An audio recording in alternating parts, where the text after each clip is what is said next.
Aloha mai kako, Michael Keolamau Tengan, the Urban Mage, enlivening the magic within. Welcome, welcome, welcome. G21, day 6 of our 21-day experience. Just a real quick recap in terms of where we've been and what we're going to be moving into. So we started off the week talking about this concept of our inner genius, that which we can naturally do that allows us to support others. Basically, super basic. That being comprised of 4 different parts and pieces, kind of like a jigsaw puzzle, right? One aspect we covered so far is our core values, that which is most important to us, giving us our why and to a certain degree our how. Yesterday we went into our transferable skills. Now our transferable skills are the areas where we are most able to be of service. These are the things that we've done in past work experiences, paid, unpaid, sometimes even recreational things that we do that allows us to support others. Today, we're going to be coming into what's known as our archetypal patterns. Now, our archetypal patterns, super basic, are the impulses that guide us.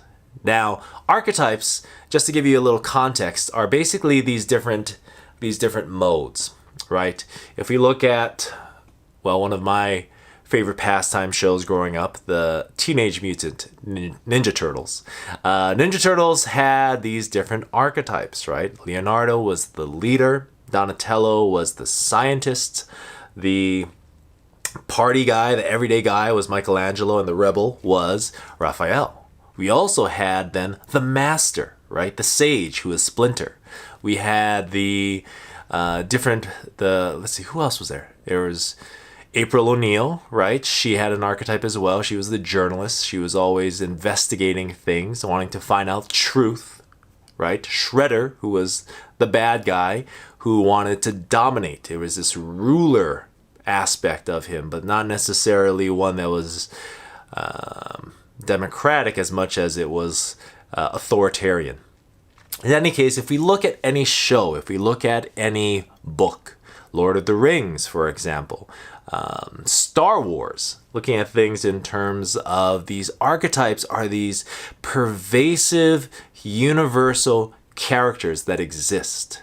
Sort of like a play, right? If you look at a play or, more contemporary, a movie, we have an actor who plays a part. Now, these parts that we play are these ways of being, is a good way to say it. So, put differently, if we busted out our smartphones, right? If we busted out our smartphones and we looked at the apps that it just naturally comes with, right? I have an iPhone, so there's a health app, for example. The health app has the capacity to monitor my steps, has the ability to integrate with other third-party apps. So if I wanted to look at my heart rate or if I wanted to look at blood pressure, then there's certain things that I could buy that could monitor that on my iPhone's health app, which is different, right? If I wanted to instead, say, find out how to get from home to Costco, and I go into my Maps app, then I would use my Maps app, which has GPS accessibility. It has a capacity to lay out piece by piece the directions to get from point A to point B. Now, I use this because each and every app has a very distinct function. This function allows it certain capabilities, right? GPS, for example, versus using the camera to monitor whatever.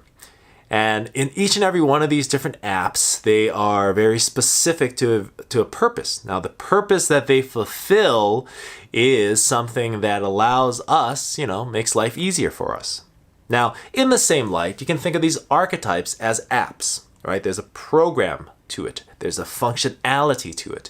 And in using our naturally occurring and connected archetypes or apps, we are more easily able to be fulfilled by the work that we do. So say, for example, we all have that friend or that family member who is a natural caregiver, just very nurturing, is always very kind and attentive to the needs of others. Now, that person, when doing that, fits that role perfectly, right? They do that naturally because that is what they have within inside of themselves. We also have friends, family members, so on and so forth, who are just not naturally, I won't say kind, but nurturing, right? They may be a little more gruff around the edges. They may, be expressing love. We just may not interpret it as such. We drop off our children with this person, and they, by the end of that 2-hour period, are just going nuts. They're stressed. They don't know how to deal with children, whatever. And so it is not then a naturally occurring archetype for person B as it is for person A. Now you take that natural caregiver, right? You take that natural caregiver who is very, attentive and focused upon the needs of others, and you put them into an area of conflict. Say two people are arguing and fighting. They may not be as well equipped to handle that mediation, if you will, as they are in terms of providing care. Now, when we look at these archetypes, the thing about these archetypes, these impulses to care, to know, to do, to love, to travel, whatever those impulses are for each and every one of us, they are telltale, because what they do is they allow us to connect on a much deeper yet subtle level some of the things that we have naturally occurring within inside of ourselves and are capable of providing to others. So today, as we talk about these archetypes, these really archetypal programs, what we want to do is first and foremost connect to what are the impulses that each and every one of us have. So what I want you to do right now is just go ahead and close your eyes. And with your eyes closed, I want you just to focus upon breath. And as you focus upon breath, the slow, steady, simple sensation that is breath. Allow yourself with each and every breath out to release anything and everything that does not serve you in this present moment. And with each and every breath in, become more connected, more attentive, more aware of this present moment and of your true presence.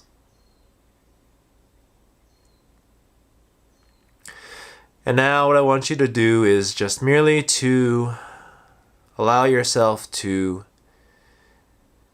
sit silent just for a bit.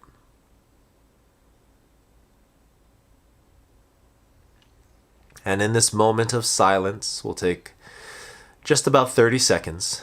I want you just to contemplate the impulses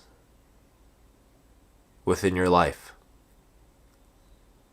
If you were to break down these impulses to 2 words, to know, to be, to express, allow whatever words, images, sensations to come forth.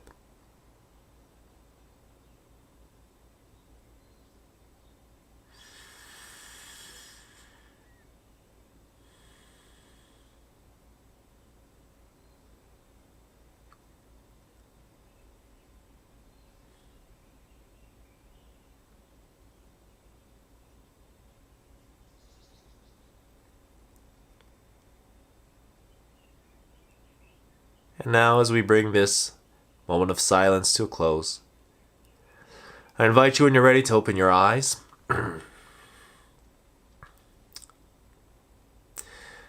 And now, with eyes open, we're going to bring that inner awareness out. And so what you're going to do after this, once we stop this video, is write out for 3 minutes all the impulses that come to mind. You can do a single word, know, be, do, sing, dance, whatever that is. Write that out for 3 minutes, see what comes up, and then continue writing. Once that 3 minutes period has elapsed, you're going to take 1 more minute after that, reset your timer on your phone or otherwise to 1 minute, and then just circle the top 3 impulses that you have. Top 3 impulses that you have. So say if you look at this past week and you're looking at what has happened through the course of this week, then look at where those impulses, which impulses have been most prevalent, most present. Now, Once you have, okay, so 3 minutes to write out all of the impulses that you have in your life, 1 minute thereafter to circle the top 3. Now, once you have this, then what you're going to do is follow the link that is listed here in the comments section on YouTube and the comments area in Facebook on what those impulses translate to one, which one of these impulses translates to the dominant 12 archetypes. Now, there are more archetypes than those 12, but we're going to focus on these 12 primary archetypes. So look at that in a ranking, okay? So of those impulses, you circle those 3, kind of put them in order, 1, 2, 3. And then look at the archetypes attached to the web link below and go ahead and find and identify which is your dominant primary archetype and then where the other two lie as well. Okay, so you're going to identify your archetype stage starting off by 1, your impulses, 2, your top 3 impulses, 3, what those 3 impulses correspond with which archetypes. Okay, and go ahead and post both here on Facebook as well as on YouTube what those archetypes are for you. I'll do the same. Love and aloha to you all. Take care of each other and ahui ho.